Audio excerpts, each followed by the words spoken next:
What it do, peeps? It's the Beat Chef with Watch the Damn Tape. Hit that like, that share, that subscribe button. Hit that bell to get notified when I drop my next video. To my new subscribers, I thank you for watching. I hope you get something out of the content. To my day ones, thank you for helping me continue to build this platform and push this WNBA conversation. The Indiana Fever traveled to Los Angeles and had no idea they were running into the LA SWAT team because shit was flying back as fast as they put it up. Cameron freaking Brink. 16 minutes. Last week, Candace Parker caught a lot of flack for saying that Cameron Brink was ranked ahead of Angel Reese. Cameron Brink was the second overall pick in the draft last year. Only played 15 games her rookie year before she blew her knee out. This was her third game back on a minutes restriction. Came in, didn't score shit, but damn it, she made her presence felt and justified what Candace Parker said. Impact the game. Don't even worry about stats. They got their ass whooped. They got drove this game. They got drove. First quarter, kind of frantic, back and forth pace, but it was slow. It was low scoring for a while. It was like around 12 to 13 points on the scoreboard. The Fever were leading by a little bit, just back and forth. It was almost like everybody was auditioning for next year. Ooh, let me shoot a jumper. No passing when they come down court. No setting up an offense. People just firing up threes. The game started off with 2 threes. T.U.S.S.L.E Jackson hit a 3, and then Cunningham followed with a 3. And then I guess after that, everybody else on the damn team wanted to shoot a fucking 3. I was like, just run a damn offense. Run a play. Aaliyah Boston shot up 3. Freaking Natasha Howard shot a 3. And I'm like, why? Why are you two shooting 3s? Why? Aaliyah Boston shot a 3 and could have took about 5 steps and went off the dribble against Cameron Brink. But that's the impact that Cameron Brink had in this game. There was a stretch in this game where Cameron Brink was freaking guarding Kelsey Mitchell, and Kelsey Mitchell wouldn't take her off the dribble. Made her travel, forced a turnover. Before that, Ari McDonald had Cameron Brink one-on-one, and she traveled. Not to mention the blocks. That's impact. That's why she was ranked higher than Angel Reese. For you Angel Reese fans that keep bugging me about fucking Angel Reese. Who cares about Angel Reese? But this game, no defense, no effort. LA wanted it. LA, Rakia Jackson was murdering Natasha Howard. Not sure why Natasha Howard was on her way too quick. She made Natasha Howard look old. And Natasha Howard is old. But at least when she's banging with some of the older, bigger forwards, she looks the part. Not against Rakia Jackson. Rakia Jackson's like a damn gazelle. She was blowing by her. She was putting moves. The first quarter, when she was in transition, because every time they do it, every time one of the Fever would shoot one of them long ass 3s, LA get the ball and push. Rakia Jackson went behind the back around Natasha Howard and laid it up with her left hand. This was a repeat thing over and over. She would go by you. Kelsey Plum, the first quarter, she knocks fire from Lexi Hull. Layup, no call. Got it. This is going to be that type of game. Like I said, folks, August, all wars. I've noticed something the last few games. The more Sophie Cunningham talks, the more her teammates freeze her ass out. Just something to keep note of when you see in the future. The longer she podcasts and the more she talks about what goes on in locker rooms, her teammates are going to isolate her. Because there's times the last few games that Sophie Cunningham's been wide ass open. In the third quarter of this game, it might have been the third or the fourth, Cunningham's just sitting in the corner, waiting. Colson gets the ball, gets in trouble, and just shoots the wildest fucking jumper and misses it. I'm sitting there like, Sophie's right behind you. You know this. You know this. But like I said, after that damn All-Star game, everybody is a damn celebrity and they are getting in that spotlight and they can't handle it. And it's making some other players bitter, and I think that's what's going on with Indiana. I wouldn't be surprised before the season Sophie Cunningham gets into a fight with somebody. Just say you heard it here first. Somebody is going to knock fire from her. She's going to have to fight.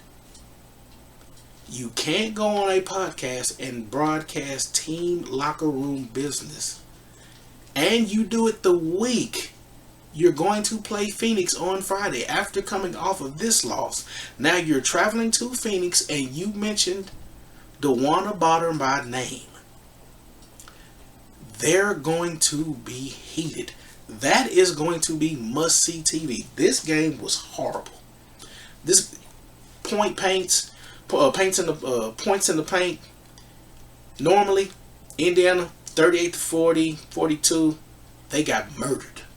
30. I think they had 36, 38. No, they had 36.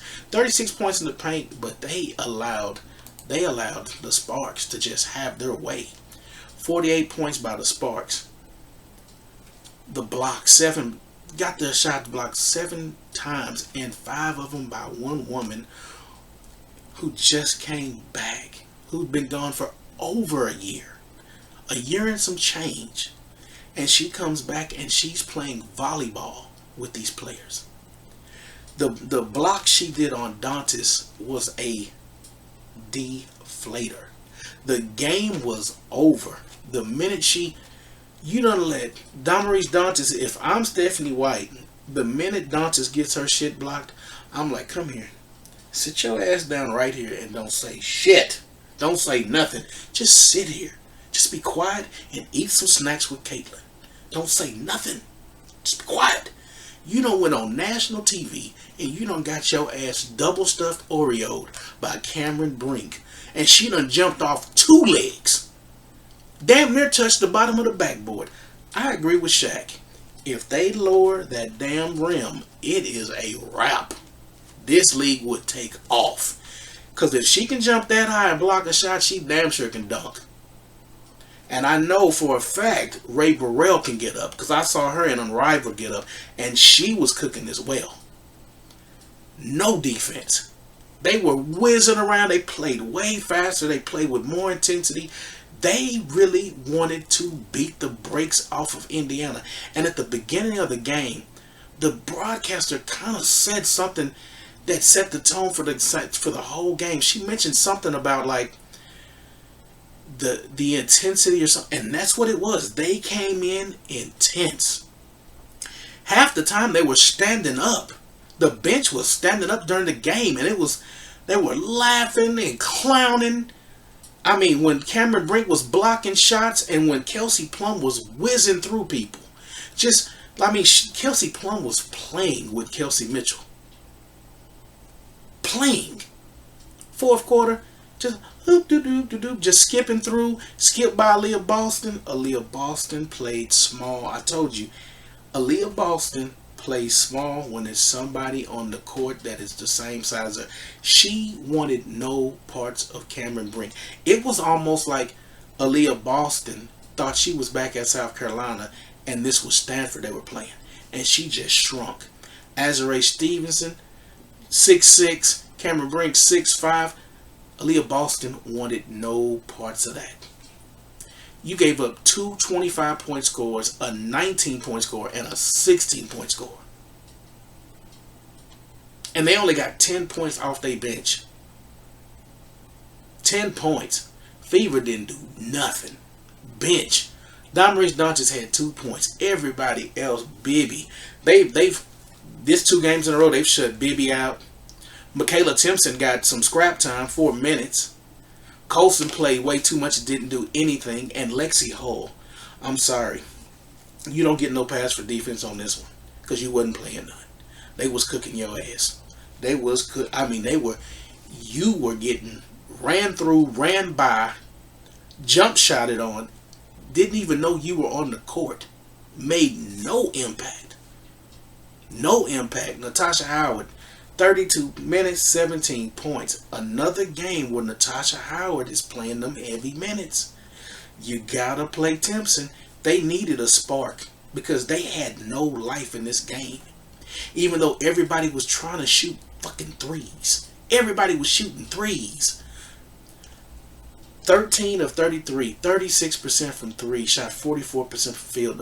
Another poor shooting game, back to back. Back to back. This game was almost similar to the Dallas game. Just barely hung on in Dallas, and you just never. That third quarter, when they decided to open up a can of whoop ass, they opened it up, and it was hard to watch. It was real hard to watch. Bad game. I mean, Jackson and Howard, Natasha Howard probably slept bad last night because they put her on an island.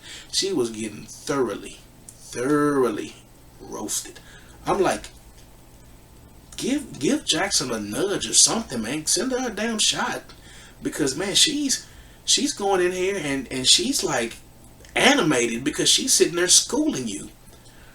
I mean, she unloaded the clip on Natasha Howard. L.A. SWAT did a thing last night against the Fever. But let me know your thoughts because this one was good bull. Stephanie White, terrible. But let me know what you thought about the game. Leave your comments below. Like, share, subscribe. Until next time, peace.